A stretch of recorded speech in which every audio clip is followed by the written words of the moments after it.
Okay, guys, so it became, from Dreyer Mogops, it quickly became Pollogue. Pollogue is a very nice new paintball gun created by the group that is Dreyer Mogops. So it's Pollogue Dreyer Mogops, or Dreyer Mogops Pollogue. Pollogue is the iconic brand of paintball gun. Pollogue. Pollogue. Pollogue. Pollogue. The brand of merchandise that comes out with that brand of paintball gun, the brand of merch for shirts and things like that, is Greedy Meat Bee. That's an iconic brand of merchandise for the realm of paintball for sport. Right? Pollogue is the very nice brand of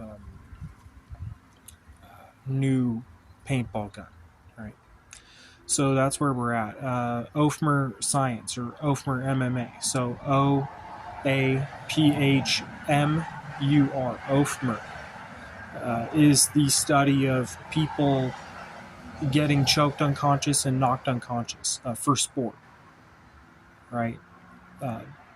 So both BJJ and boxing, and then, of course, in the middle, MMA, and then ones like kickboxing, karate, combat, anything like that.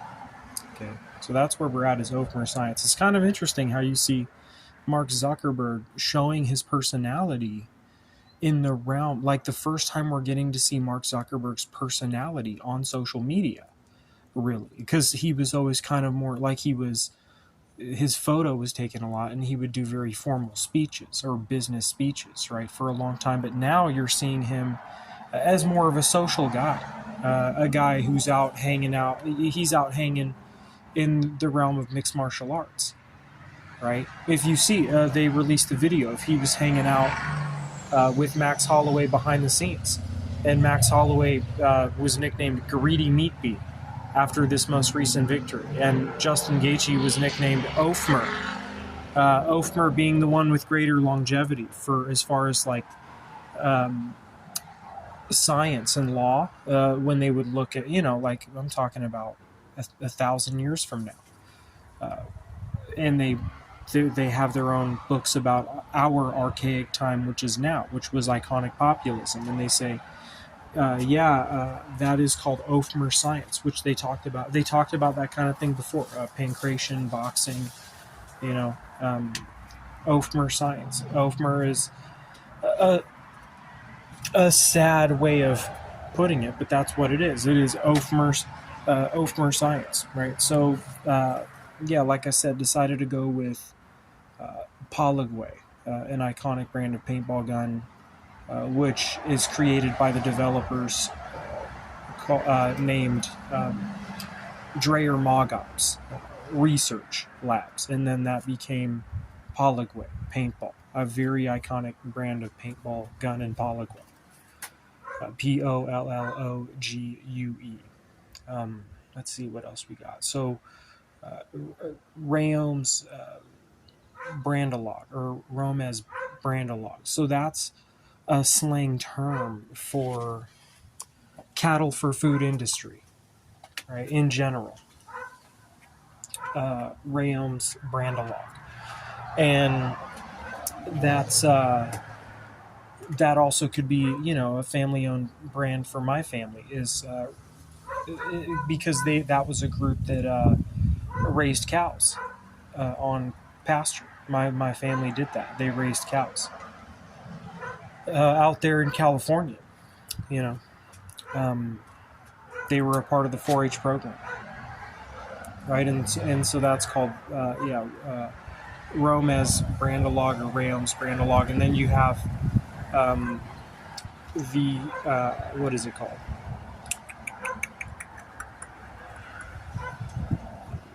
Dreamy Bedlam, which is the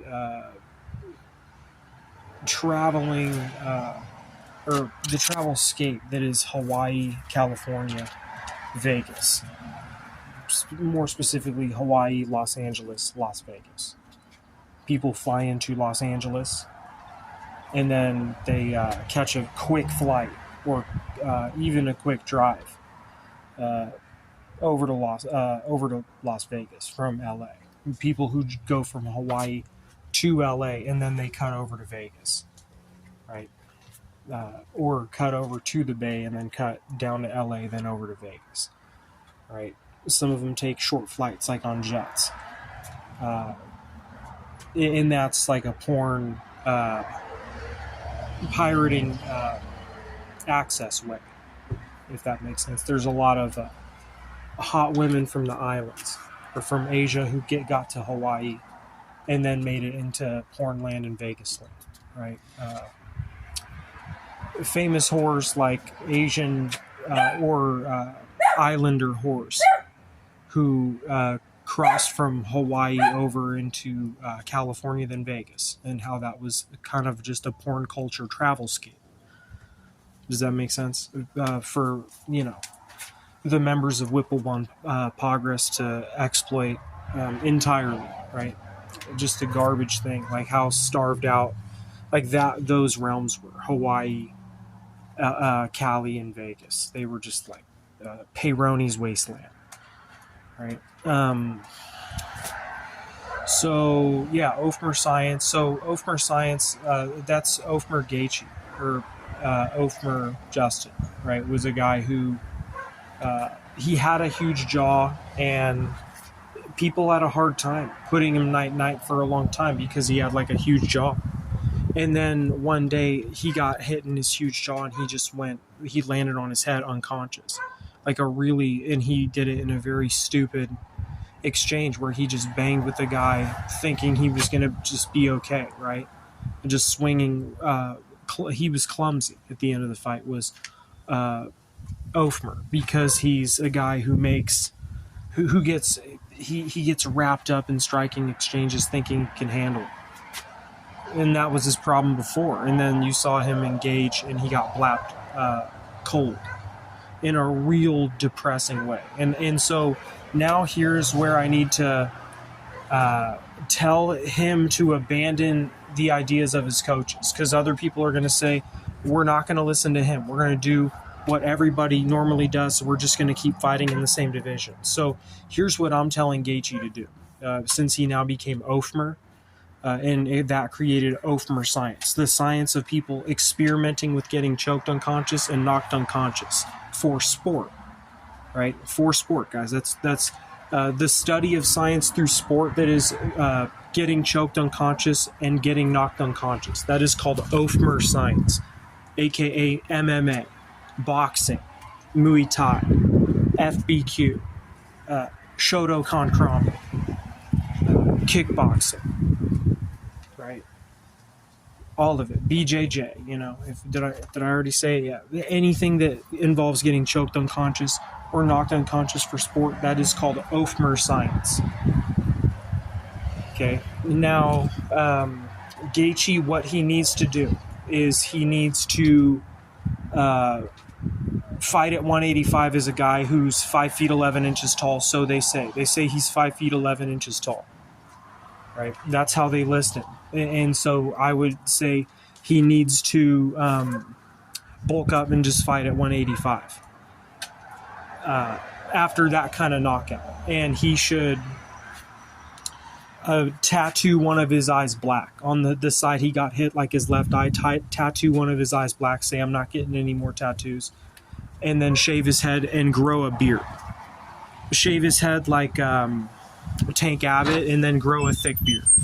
That's my advice to Justin Gaethje to sustain his career, is to jump up 2 weight classes, not just to 170, jump up to 185 and fight a guy like Sean Strickland at middleweight, or fight a guy even like Israel Adesanya. I'm serious.